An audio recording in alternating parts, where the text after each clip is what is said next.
Ideas that have helped Mankind, यानी कि ideas that have helped Mankind, इसको किसने लिखा? तो यहाँ पे काइंड आ रहा है यानी कि दयालु। तो जैसे कि जानते हैं जो रसेल जो है वो बिल्कुल भी दयालु नहीं है बॉलर पर, तो यानी कि हो जाएगा ऑप्शन नंबर बी, यानी कि बर्ट्रैंड रसेल। तो इस तरह से मैं याद कराया हूँ आपको, इसमें क्या बोलते हैं वो ट्रिक वाले वीडियो में, तो आप उसको जरूर देख लीजिएगा। चलिए नेक्स्ट क्वेश्चन की ओर बढ़ते हैं। कह रहा है Bertrand Russell was a dash poet. Bertrand Russell was a dash poet, यानी कि बर्ट्रैंड रसेल जो है वो कहाँ के पोएट थे? तो यहाँ पे राइट आंसर हो जाएगा ऑप्शन नंबर बी, यानी कि ब्रिटिश पोएट, यानी इंग्लैंड के रहने वाले थे वो, तो हो जाएगा ब्रिटिश पोएट। नेक्स्ट है when was Bertrand Russell born.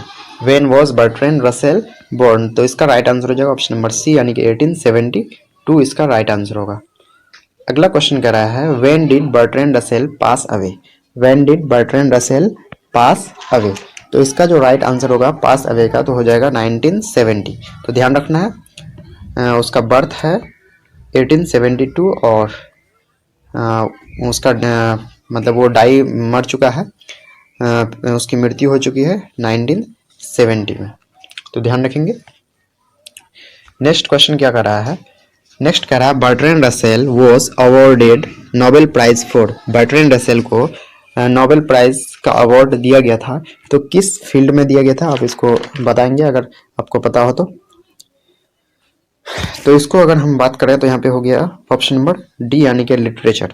इसको जो है बर्ट्रैंड रसेल को जो नोबेल प्राइज दिया गया था वो किस में दिया गया था? लिटरेचर में दिया गया था। चलिए नेक्स्ट क्वेश्चन की ओर बढ़ते हैं। नेक्स्ट क्वेश्चन कर रहा है Bertrand Russell got Nobel prize in literature in dash, यानी कि बर्ट्रैंड रसेल को जो लिटरेचर में नोबेल प्राइज दिया गया वो कब दिया गया? तो 1950 में, option number D right answer होगा। चलिए नेक्स्ट क्वेश्चन की ओर बढ़ते हैं। नेक्स्ट क्वेश्चन है Russell was a historian and dash. Russell जो थे, बर्ट्रैंड रसेल, वो हिस्टोरियन थे, इतिहासकार थे, उसके साथ ही साथ और क्या थे? तो ध्यान रखना option number C right answer होगा। फिलोसफर भी थे और मैथमेटिशियन भी थे, यानी हिस्टोरियन भी थे, फिलोसफर भी थे और मैथमेटिशियन भी थे। तो जो भी ऑप्शन में रहेगा उसको आपको टिक लगा देना है। चलिए नेक्स्ट क्वेश्चन की ओर बढ़ते हैं। नेक्स्ट क्वेश्चन है dash was also a commentator on a large variety of topics, यानी कि इनमें से कौन जो है बहुत सारे टॉपिक का कमेंटेटर थे, यानी कि उस पर बोलने वाले थे, वक्ता थे। तो यहाँ पे हो जाएगा ऑप्शन नंबर सी, यानी कि बर्ट्रैंड रसेल इसका राइट आंसर होगा। नेक्स्ट है who wrote I am why I am not a Christian. काफ़ी important question, who wrote why I am not a Christian, तो यहाँ पे राइट आंसर हो जाएगा ऑप्शन नंबर डी, यानी कि बर्ट्रैंड रसेल। नेक्स्ट क्वेश्चन है दोस्तों the study of human race is, यानी कि ह्यूमन रेस के स्टडी को बोलते हैं तो इसको बोलते हैं एंथ्रोपोलॉजी। ध्यान रखना एंथ्रो का मीनिंग होता है ह्यूमन और पोलॉजी का मतलब होता है स्टडी, यानी कि अध्ययन। पोलॉजी का मतलब होता है स्टडी, तो ध्यान रखना आपको। तो study of human race is called anthropology. तो ये one word substitution, one word वाला हो गया सब्सटीट्यूशन। चलिए नेक्स्ट क्वेश्चन की ओर बढ़ते हैं। नेक्स्ट कह रहा है civilisation taught us to be. तो सिविलाइजेशन जो है वो हमें सिखाता है क्या करने के लिए? ह्यूमन या फिर काइंड।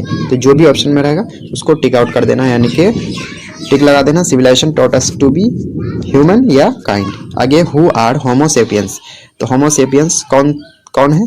तो ह्यूमन, यानी कि ह्यूमन को होमोसेपियंस भी कहा जाता है और होमोसेपियंस ह्यूमन की ही एक प्रजाति है। नेक्स्ट है in those days the number of person was very. तो उन दिनों नंबर ऑफ पर्सन जो है शुरुआत के दिनों में वेरी स्मॉल, यानी कि बहुत कम थे। नेक्स्ट है the homo sapiens were terrified of. Homo sapiens जो है वो डरे हुए थे, किससे डरे हुए थे? तो वाइल्ड बिस्ट, जंगली जानवरों से वो क्या थे? डरे हुए थे। नेक्स्ट है in the early age the dash we are a very rare species. मतलब अर्ली एज में, शुरुआत के दिनों में कौन सा बहुत ही दुर्लभ प्रजाति था? तो वो था होमोसेपियंस, यानी कि मनुष्य की प्रजाति बहुत ही दुर्लभ प्रजाति थी, बहुत कम मिलती थी। नेक्स्ट है अ sudden great disaster is called. बहुत ही अगर अचानक बहुत ही बड़ा अगर डिजास्टर होता है तो उसको बोलते हैं कैटेस्ट्रोफ, यानी कि हिंदी में बोलते हैं प्रलय। क्या बोलते हैं? प्रलय। तो ध्यान रखना है इसको, वन वर्ड सब्सटीट्यूशन में ये पूछा जा सकता है, काफ़ी इंपॉर्टेंट है। तो a sudden great disaster is called catastrophe. Next है the word hirsute means. The word hirsute means, तो इसका राइट आंसर हो जाएगा ऑप्शन नंबर बी, यानी कि covered with hair.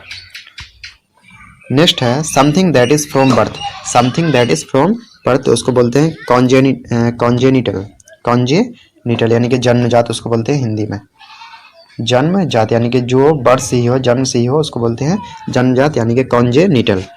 Next question क्या कर रहा है, नेक्स्ट क्वेश्चन काफी इंपॉर्टेंट क्वेश्चन है, बोल रहा है bird of passage means, bird of passage means, तो बर्ड ऑफ पैसेज का मतलब होता है माइग्रेट करना, यानी कि any bird that migrate seasonally, season के हिसाब से जो बर्ड माइग्रेट करता है उसको बोलते हैं बर्ड ऑफ पैसेज।